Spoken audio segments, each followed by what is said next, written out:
Exercise பண்ணுறது நல்லதான், walking பண்ணுறது எல்லாமே நல்லதுதான். ஆனால் வெயிட்டை குறைக்கணும்னா ஒரே ஒரு வழி தான், பேலன்ஸ்டு டயட். இங்கே பாருங்க, நடைபயிற்சி மட்டும் பண்ணால் வெயிட்டு கண்டிப்பாக குறைக்க முடியாது. அதுக்கு நான் உங்களுக்கு விளக்கம் சொல்லி தரேன். 1 கிலோமீட்டர் நீங்கள் வந்து நடைபயிற்சி பண்ணீங்க அப்படின்னா 1 கிலோமீட்டர் நடைபயிற்சி பண்ணால் 40லேருந்து 50 கேலரி தான் எரிக்கும்.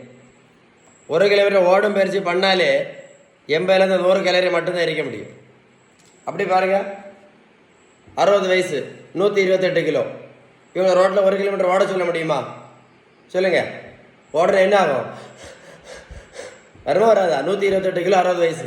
அப்புறம் எப்படி வெயிட்டு குறைச்சோம்? 42 கிலோ வெயிட்டு குறைச்சிருக்கு. 127லேருந்து 86 கிலோ. எப்படி?